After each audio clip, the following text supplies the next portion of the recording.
I was hiking through the woods, enjoying the lush green leaves reflecting the light's rays of the sun. Going for a hike was always the highlight of my month. I would take my off-road vehicle and drive through the open parts of the forest, and then start hiking out another mile or two before reaching my campsite. It was always a thrill to overcome nature's elements and be isolated from the burden of the material world. After what I saw, I will never set foot in the woods again. I was hiking down a new trail I found when scouting the woods, and found a new path that for one reason or another I didn't see the first time. My adventurous curiosity took hold, and I decided to chart it, thinking it would lead to the same destination. It didn't. The path kept going and going, until I found a cliff that overlooked something unbelievable. A town. Not a big one, mind you, but it had houses and a series of roads connecting the neighborhoods together. There was also a police station and a grocery store. I was reluctant to go down there. Who knows what kind of reclusive hermits could be populating this town. A storm was drawing near, and I knew I couldn't be caught in the rain, so I ran down into the town, only to see it was abandoned. At least, that's the conclusion I came to when I didn't see a single person. What I did see were broken windows, doors pulled off their hinges, and claw marks running through the sides of the houses. I knew this wasn't the place to be, and if it wasn't for the rain, I would have turned back and skipped this camping trip altogether. I took shelter in one of the houses, closing the door behind me, and it was the lucky hand of fate that the first thing I found was a shotgun with a few rounds left to spare. I look out the window and see humanoid beings, and red glowing eyes begin to emerge from the storm and make their way towards the house. No way, no goddamn way, I said to myself. That's when another human being threw himself against the other side of the window, causing me to jump 10 feet in the air. Run, get out of this town, they will find you. Ah! A hand with wicked long claws burst from the other side of his chest, and the body moved out of the way, so I could see the monster behind that hand. It had large bat ears, razor-sharp teeth that grinned with malignancy, revealing gore between its sharp fangs, and crimson red eyes. I didn't get much of a look at its body before it jumped onto the roof and started to force its way in. There were others clawing at the wooden structure and forcing their way through the door. I looked frantically for any way out, and that's when I spotted a trap door, and I opened it. In crawling down, closing and locking the hatch, just as those things managed to get in.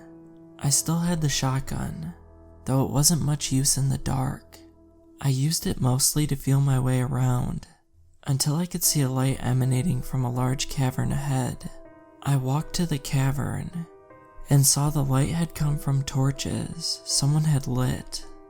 I also saw a dead man, stripped and bound to a totem-looking altar. He was dead, and by the altar was one of those creatures, eating him. I got the feeling it couldn't see me, so I hoped the sound of the body it was eating on the altar was louder than my footsteps. I slowly loaded the gun just in case. As I walked, I tripped over a rock and stumbled. The creature perked its ears up, and its face aimed towards me. The creature shrieked before lunging, and I readied my rifle before firing. The gunfire went off, and the bullet opened the creature's chest up, causing it to fumble past me. It squirmed a bit before it died. I could see the body better, and they seemed to have rust-colored amphibious skin. My ears were ringing. My vision was blurry, and I felt a chill in my spine no fire could warm. I went up to the man who was being eaten to see if he was still alive. Run, were his final words, before coughing up blood and dying. At his side he had a large knife I took for myself before making my way down the cavern further. When I got to the end of the cavern, I saw a door that led to the sewer system. Sewers are not the best place to be, seeing as how they are filled with human waste.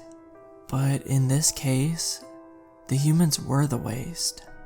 Bones floated in the red water that was only illuminated by the sewer entrances that didn't have a lid. I climbed up a ladder and poked my head out to see multiple of those things stalking the town street. The rain had calmed down to a drizzle, but I wasn't going to make a run for it. I climbed back down and decided to make my way around the sewer, hoping to find an entrance that would be less monster infested. I found a maintenance closet. It had a fire axe I traded my knife for. I also found a map of the area. It looked like there was another entrance closer to me that I should try. Before I walked out, I heard another screech, and I readied my gun. When I turned around, I saw the monster walking past my door without even noticing me. This one was different. He had 4 arms that seemed to be holding one large hook on a chain. The fact that these things can use tools and weapons made me realize that this isn't a primal species. Well, they were, but they were semi-intelligent. He walked past me, and I slowly walked out to see him going in the direction that I had to go. I took my spare knife and threw it to the other side of the tunnel. Upon hearing a clang, the monster screeched and ran towards it with an animalistic speed. Outrunning them was out of the question. I walked up to the closest entrance and climbed the ladder, peeking out of the manhole. There were no monsters. I was sure to look all around. I climbed out, still being as stealthy as I could. I slithered my way past the alleyways and dark corridors where I thought there wouldn't be any of those fiends. That's when I looked through the window of a basement. I could see those monsters bringing dead humans to a table to butcher them with their own claws. The humans were already dead, but the blood still flew as the voracious nightmares turned a full-grown human into venison. In a matter of seconds, with swift precision, I made my way to the entrance of the town, using my axe to silently kill any I happened to sneak up on. I made my way out of town and back up the cliff. When I got to the top, there was one waiting for me. He had sprung from the treetops, and without thinking, I readied my shotgun and fired, hitting it right between the eyes. The gunfire was loud and was followed by the sound of shrilled screaming from every creature in the town. It was time to get the hell out of there. Not caring about stealth, I booked it. I dropped any dead weight and I ran. The further I got away from that town, the more light was restored to the woods. It was sundown. I had entered the woods at 7 a.m. in the morning. I was exhausted, dehydrated, and traumatized.